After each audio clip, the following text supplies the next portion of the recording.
A very warm good morning to all of you. आप सभी का हमारे चैनल द स्टडी टेक में स्वागत है। So in this video we are going to discuss the complete Hindu newspaper analysis of 2 अक्टूबर 2022। 2 अक्टूबर 2022 के जितने भी इंपॉर्टेंट आर्टिकल एंड एडिटोरियल होंगे उनको हम डिस्कस करेंगे। सो आज का दिन है संडे, तो आज एडिटोरियल सेक्शन आपको नहीं मिलेगा, हालांकि न्यूज़पेपर बहुत ही ज़्यादा इंपॉर्टेंट है। So do not try to skip the video and watch till end. Okay, so newspaper is very much important for all those students who are preparing for competitive exams, as well as this video is bilingual. It means I will explain in Hindi and English so that आपको language की problem कहीं से भी ना हो। ठीक है, इसलिए मैं आपको दोनों लैंग्वेजेस में इजीली समझाऊंगा वीडियो। ठीक है, नाउ 2 अक्टूबर को हम लोग सेलिब्रेट करते हैं क्या, Gandhi Jayanti, to mark the birthday of Mahatma Gandhi. ठीक है, हम इसको इंडिया में सेलिब्रेट करते हैं। इस दिन गांधी जी का जन्म हुआ था। ओके, और ये नेशनल वाइज हॉलीडे के आज के दिन नेशनल वाइज हॉलीडे रहता है इंडिया में। Okay, now UN general assembly भी इस दिन को अलग तरीके से मनाती है। ठीक है, यूएन जनरल असेंबली भी इस दिन को अलग तरीके से मनाती है। उन्होंने क्या किया था, उन्होंने एक डेट यहाँ पर दिया था 15 जून। ठीक है, 15 जून 2007। ठीक है, 15 जून 2007 को उन्होंने क्या किया, एक रेजोल्यूशन को अडॉप्ट किया। ठीक है, उन्होंने एक रेजोल्यूशन को अडॉप्ट किया और डिक्लेयर किया that 2 October will be celebrated as international day of non violence. यहां पर मैं लिख देता हूं आपके लिए। ठीक है, international day of non violence. ठीक है, सो उन्होंने बोला कि हम 2 अक्टूबर को क्या सेलिब्रेट करेंगे, international day of non violence, as we all know that Mahatma Gandhi was a non violent freedom fighter. ठीक है, ये क्या थे, नॉन वायलेंट फ्रीडम फाइटर थे। तो यूएन जनरल असेंबली ने 15 जून 2007 को एक रेजोल्यूशन को अडॉप्ट किया और डिक्लेयर किया कि 2 अक्टूबर को ये सेलिब्रेट करेंगे international day of non violence. ठीक है, इनको फादर ऑफ नेशन कहा जाता है, फादर ऑफ द नेशन कहा जाता है। ये टाइटल दिया गया था किसके द्वारा, नेताजी सुभाष चंद्र बोस जी के द्वारा। ठीक है, so these are the important facts about Mahatma Gandhi. तो ये आपको याद रखने हैं। उनके जो पर्सपेक्टिव्स हैं उनको अपनी लाइफ में इनहेरिट किसे, ठीक है, इनहेरिट किसे बहुत ही ज़्यादा इंपॉर्टेंट है। So move to the newspaper analysis. जो फर्स्ट पेज को हम लोग डिस्कस करते हैं।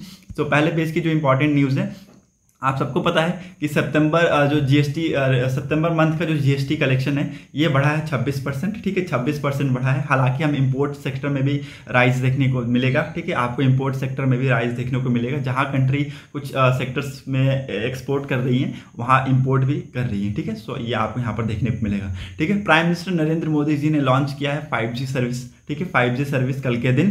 ठीक है, और कहा कि इट्स अ न्यू एरा। ठीक है, इट्स अ न्यू एरा, यहाँ से एक न्यू एरा की स्टार्ट होती है। Okay, mobile phone users in the country will soon be able to experience ultra high speed internet using 5G wireless technology. ठीक है, it's again very important. Mobile phone जो users हैं वह उनको बहुत ही जल्द ultra high speed internet technology वो यूज कर पाएंगे। ठीक है, again it's again very important, यहाँ पर आप लोग लिख लीजिएगा। Okay, today on behalf of the country and the country telecom industry, 130 crore Indians are getting a wonderful gift in form of 5G। ठीक है, सो यहाँ पर ये सारी चीजें प्राइम मिनिस्टर नरेंद्र मोदी जी के द्वारा कहा गया है। ओके, सो यहाँ पर और कुछ इंपॉर्टेंट नहीं है इसी को, बाकी हम लोग जो डिस्कशन करेंगे वो कहाँ पर, पेज नंबर 9 पे हम लोग डिस्कस करेंगे। ओके, यहाँ पर हम इस चीज़ को डिस्कस नहीं करने वाले अभी, मैं इसलिए इसको इग्नोर कर रहा हूँ क्योंकि ये बहुत ज़्यादा शॉर्ट में है। ठीक है, इसको मैं समझाऊंगा आपको पेज नंबर 11 में, वहाँ पर ब्रीफ में दिया हुआ है। ठीक है, religious tourism gets a push in Jammu and Kashmir. आप सबको पता है कि जम्मू एंड कश्मीर जो है वो टूरिस्ट वहाँ पर बहुत ज़्यादा आते हैं। ठीक है, टूरिस्ट प्लेस वहाँ पर बहुत ज़्यादा है और मेनली फॉर द किसके दर्शन के लिए, वैष्णो देवी के लिए। ठीक है, वैष्णो देवी जो कि जम्मू एंड कश्मीर में, इट्स अगेन वेरी इंपॉर्टेंट। और अमरनाथ यात्रा आप सबको पता है फेमस है कश्मीर में। ओके, सो ये सारे जो टूरिज्म प्लेस है यहाँ पर दूर दूर से लोग आते हैं। लगभग 43% ऑफ जो टूरिस्ट होते हैं of Jammu and Kashmir are pilgrimage of 2 Hindu shrines. ठीक है, तो या तो वो वैष्णो देवी जाते हैं या तो अमरनाथ की यात्रा करते हैं। ठीक है, so these are again important. यहाँ पर एक टूरिज्म को पुश करना एक बहुत ही ज़्यादा इंपॉर्टेंट होगा।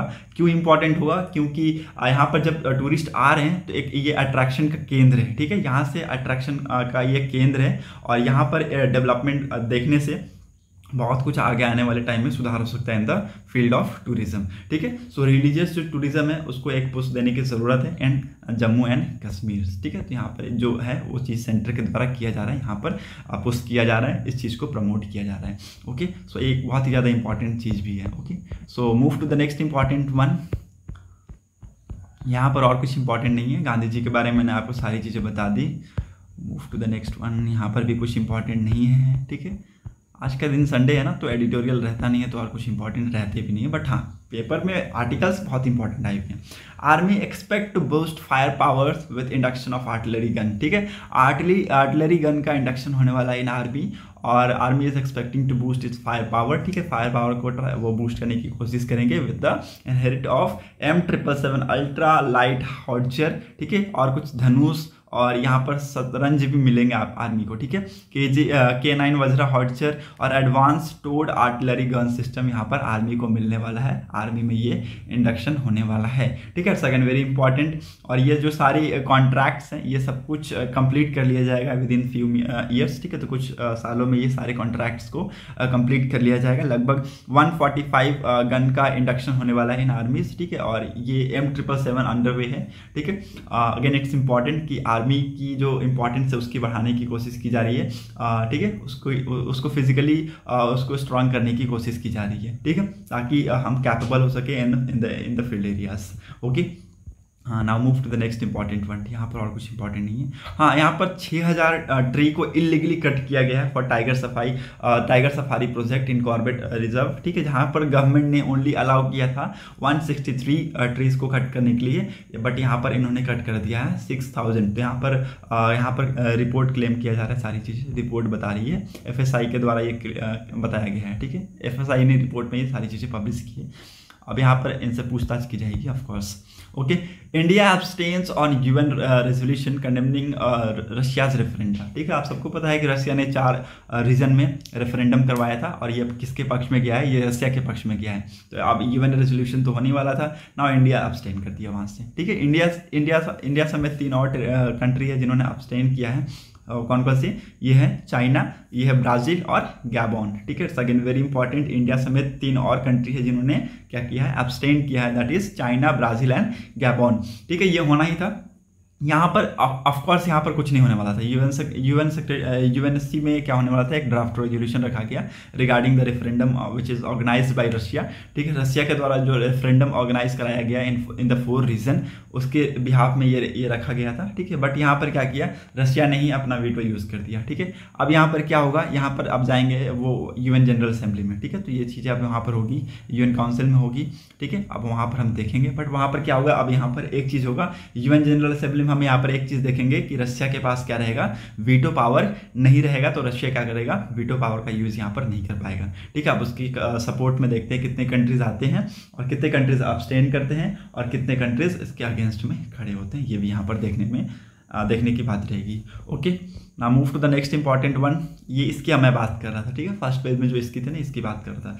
Indore bags Cleanest City Award for the 6th year, MP ranked first among the states. It's again very important news कि लगातार 6 सालों से इंदौर रिसीव कर रहा है क्लीनेस्ट सिटी अवार्ड। ठीक है, again it's very important, president Droupadi Murmu ji ने ये अवार्ड प्रेजेंट किया है। ठीक है, बहुत ही ज़्यादा ये इंपॉर्टेंट न्यूज़ है, इसको लिख लीजिएगा। मैं आपको इंडेक्स के थ्रू आपको थोड़ा सा इंपॉर्टेंट फैक्ट्स बता देता हूँ। ठीक है, यहाँ पर एक इंडेक्स है, या the table list the top 6 urban local bodies and the best performing state according to Swachh Survekshan 2022. Indore retained the tag of India's cleanest city for the 6th consecutive time, while Madhya Pradesh is ranked the first among states. It's again very important. यहाँ पर news बहुत ज़्यादा important है, लिख लीजिएगा। ठीक है, table यहाँ पर इस टेबल में क्या दर्शाता है, इस टेबल में दर्शाता है क्या, अर्बन लोकल बॉडीज़ को with more than 1 lakh population. ठीक है, इस टेबल में यहाँ पर ये दर्शाता है कि ऐसा अर्बन लोकल बॉडीज़ जहाँ पर पॉपुलेशन कितनी हो, 1 लाख से ज़्यादा हो, जिसमें इंदौर ने टॉप किया है। ठीक है, सूरत 2nd नंबर पे, 3rd नंबर पे नवी मुंबई, 4th नंबर पे विशाखापट्टनम, 5th नंबर पे विजयवाड़ा एंड 6th नंबर पे भोपाल। ठीक है, तो यहाँ पर आपको मिलेंगे भोपाल में, यहाँ पर आपको 2 स्टेट्स मिलेंगी। ठीक है, हाँ, यहाँ पर भोपाल हो गया और इंदौर हो गया, ये दोनों मध्य प्रदेश में हो गए। ठीक है, विशाखापट्टनम और विजयवाड़ा हो गया आंध्र प्रदेश के। ठीक है, नवी मुंबई गुजरात मुंबई के, और सूरत किसके हो गए, गुजरात की। Okay, it's again very important, इसको रैंक वाइज ऐसे ही लिख लीजिएगा। ठीक है, और ये अवार्ड प्रेजेंट किया गया by our honourable president Droupadi Murmu ji. Okay, और यहाँ पर ये चीज़ें बताई गई है कि ऐसे कौन से स्टेट्स हैं जिन्होंने परफॉर्म किया है 100 जिनका ग्रेटर रहा है किसमें 100 मोर देन 100 लोकल बॉडीज़ में। यहाँ पर त्रिपुरा ने यहाँ पर टॉप किया है in the less than 100 local bodies. ठीक है, तो ये किसके नंबर से, ये less than 100 urban local bodies और ये more than 100 urban local bodies. ठीक है, तो ये यहाँ पर इसके आंकड़े हैं। ठीक है, और यहाँ पर कुछ इंपॉर्टेंट फैक्ट्स है, इसको मैं थोड़ा सा आपको डिस्कस करता हूँ आपके साथ। जो तिरुपति है, it receive the best city award in सफाई मित्र सुरक्षा कैटेगरी। ठीक है, तिरुपति को मिला है क्या, बेस्ट सफाई मित्र सुरक्षा अवार्ड मिला है। इट्स वेरी अगेन इंपॉर्टेंट कि तिरुपति की इंपॉर्टेंस यहाँ पर बताई जा रही है कि इनको मिला है सफाई मित्र सुरक्षा कैटेगरी का best city award. Okay, while Haridwar in Uttarakhand receive the award for the best Ganga town in more than 1 lakh population cities. It's again very important, इस फैक्ट को लिख लीजिएगा। जो उत्तराखंड में जो हरिद्वार है, it receive the best Ganga town award seat. ठीक है, या जहाँ पर पॉपुलेशन कितने हैं, लगभग 1 लाख से भी ज़्यादा पॉपुलेशन है, इसको बेस्ट गंगा टाउन सिटीज़ का अवार्ड मिला है। और Shivamogga in Karnataka receive the fast mover city award. ठीक है, तो शिवामोगा जो कि कर्नाटका में है, ये फास्ट मूवर सिटी अवार्ड यहाँ पर इनको मिला है। ठीक है, तो यहाँ पर 3 इंपॉर्टेंट चीज़ें मैंने आपको बताई। तिरुपति जिनको मिला है सफाई मित्र सुरक्षा कैटेगरी में बेस्ट सिटी अवार्ड। ठीक है, दूसरा हरिद्वार जो कि उत्तराखंड में, इनको मिला है द बेस्ट गंगा टाउन। ठीक है, with more than 1 lakh population cities. ठीक है, तीसरा शिवामोगा जो कि कर्नाटका में है, it receive the fast mover city award. तो ये 3 चीज़ें यहाँ पर और भी इंपॉर्टेंट है, उसको लिख लीजिएगा, आपके लिए बहुत ही ज़्यादा इंपॉर्टेंट है। ओके, सो इंदौर ने टॉप किया है, और इंदौर कहाँ पर आता है, मध्य प्रदेश, तो ऑटोमेटिकली मध्य प्रदेश का ही नाम होगा ना, of course. Okay, so move to the next important one. यहाँ पर और कुछ इंपॉर्टेंट है नहीं। रशिया ने विड्रॉ करने की बात की है ट्रूप्स को, आप पता है कि ये रेफरेंडम इनके पक्ष में गया है, तो आप ये विड्रॉ करेंगे ऑफकोर्स। ठीक है, अभी बहुत कुछ होना बचा हुआ है, अभी देखते रहिएगा जेलेंस्की क्या क्या करते हैं, अभी पता नहीं। How can India reduce it impact on global warming. ठीक है, इंडिया कैसे रिड्यूस कर सकता है अपना इम्पैक्ट ऑन ग्लोबल वार्मिंग। ठीक है, it's again very important article, ये बहुत ही ज़्यादा इंपॉर्टेंट आर्टिकल है जो कि डी बाला सुब्रमण्यम जी के द्वारा लिखा गया है। ओके, नाउ इसको हम डिस्कस करते हैं। The US environmental protection agency has pointed out that since the industrial revolution which started around 1800, यहाँ पर बताया जा रहा है कि इंडस्ट्रियल रेवोल्यूशन की स्टार्ट कहाँ से हुई थी, 1800 ईस्वी से हुई थी। Human activity have released large amount of carbon dioxide due to fuel burning, other greenhouse gases such as methane, nitrous oxide and compound of sulfur, phosphorus, ozone into atmosphere changing the earth climate. ठीक है, आप article को पढ़िएगा, आपको words पढ़ने हैं। ठीक है, आप देखते जाइएगा, मेरे साथ पढ़ते जाइएगा, आपको आर्टिकल अपने आप समझ में आता जाएगा। ठीक है, यहाँ पर ऑथर के द्वारा बताया गया कि इंडस्ट्रियल रेवोल्यूशन की शुरुआत हुई 1800 ईस्वी में।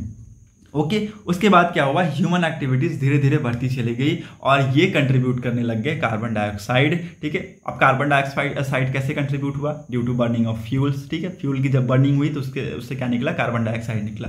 ठीक है, जो कि एटमॉस्फेयर के लिए बहुत खतरनाक है। और कुछ अदर ग्रीन हाउस गैसेस, ठीक है, कुछ other greenhouse gases such as methane, nitroxide, compound of sulphur, phosphorus, ozone, जो कि एटमॉस्फेयर में जाकर मिक्स होते हैं और it change the earth climate. ठीक है, it is responsible for the earth climate, for the changing of earth climates. Okay, now यहाँ पर बताया गया एक और चीज़ ऑथर के द्वारा, यहाँ पर अलार्मिंग स्टेज बताया गया है। ठीक है, क्योंकि अब हम बहुत ही हायर स्टेज पे आ गए हैं। ठीक है, atmospheric carbon dioxide level have increased by over 40% from 280 ppm in 18th century to 440 ppm in 2020। आप देख सकते हैं कितनी इंगेजमेंट बढ़ चुकी है। एटमॉस्फेरिक कार्बन डाइऑक्साइड का जो लेवल है वो लगभग 40% दर से बढ़ा है। यहाँ पर अगर मैं आपको आंकड़े बताऊं तो 1800 ईस्वी में कितने थे, 280 ppm, जो कि बढ़कर आज के डेट में कितना हो गया है, 440 in 2020. Okay, greenhouse gases level over these 200 years. ठीक है, तो जो ग्रीन हाउस गैसेस है उनका जो लेवल है it's by over these 200 years.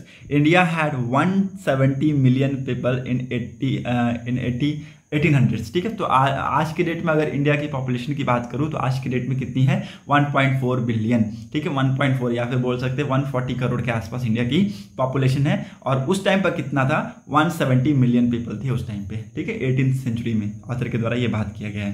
And the industrial revolution started only after India's independence 75 year ago. ठीक है, जो इंडियन रेवोल्यूशन था उस टाइम पे जब इंडिया को इंडिपेंडेंस मिला उसी के बाद इंडियन रेवोल्यूशन की स्टार्ट हुई. ठीक है, इंडियन रेवोल्यूशन की स्टार्ट हुई किसके बाद इंडिया को इंडिपेंडेंस मिलने के बाद. Okay, the food and agriculture organization site points out that we have a rural population that constitutes 70% of the country and the main occupation is agriculture. ठीक है, हम ये जो FAO है ना, फूड एंड एग्रीकल्चर ऑर्गेनाइजेशन, इन्होंने point out किया that हमारे पास क्या है रूरल पॉपुलेशन है जो कि 70% से भी ज़्यादा है. ठीक है, 70% से भी ज़्यादा है और उनका मेन ऑक्यूपेशन क्या है एग्रीकल्चर. ठीक है, it's very important. We have rural population that constitute 70% of the population. ठीक है, 70% of the country. Okay, 70% of the country and their main occupation is agriculture. This gives us total food grain production to 275 million tons. ठीक है, अब ये क्या करते हैं it gives a food production of 275 million turns. लगभग 275 million turns का ये फूड प्रोडक्शन ये करते हैं. ठीक है, फूड ग्रेन्स का प्रोडक्शन करते हैं. India is the second largest producer of wheat, rice, sugarcane, cotton and groundnuts. ठीक है, इंडिया क्या है सेकेंड लार्जेस्ट प्रोड्यूसर है किसके राइस के, व्हीट के, शुगर केन के, कॉटन के और ग्राउंड नट्स के. It thus become important that India reduce its carbon footprint more than its farming sector. ठीक है, तो कार्बन फुटप्रिंट को रिड्यूस करने की जरूरत है in the farming sector.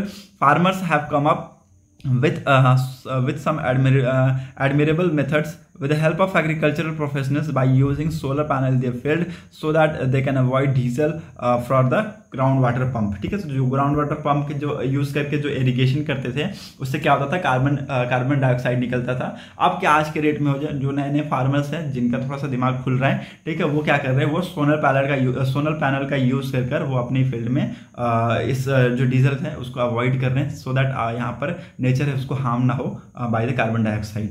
Okay, climate friendly agriculture offer new income source and is more sustainable in general carbon management. ठीक है, and that India carbon emission could drop by 45 to 62 billions annually. ठीक है, तो यहाँ पर बताया जा रहा है कि लगभग इंडिया का जो कार्बन एमिशन है फ्रॉम द इंडिया ये कितना लगभग ड्रॉप होगा 45 to 62 मिलियन टन्स एनुअली ये ड्रॉप होगा. And the government and professional groups have helped rural farmers put in solar panels to save money and gain greater incomes. ठीक है, तो इट्स अगेन वेरी इंपॉर्टेंट. यहाँ से इनको greater money भी मिलेगा और अपने मनी को बचा भी सकते हैं. यहाँ पर ये पूरा चीज़ डिस्कस किया गया है किसके बारे में, इसके बारे में डिस्कस किया है कि हम क्या प्रोड्यूस करते हैं. ठीक है, हम बहुत सारी चीज़ प्रोड्यूस करते हैं. राइस हो गया, व्हीट हो गया, मिलेट हो गया. ठीक है, और भी बहुत सारी चीज़ें हैं. जैसे मिलेट में आप सबको पता है कि बहुत ज़्यादा प्रोटीन होता है. It must all Indians must include in its diets. ठीक है, तो डाइट में आपको इंक्लूड करने की ज़रूरत है.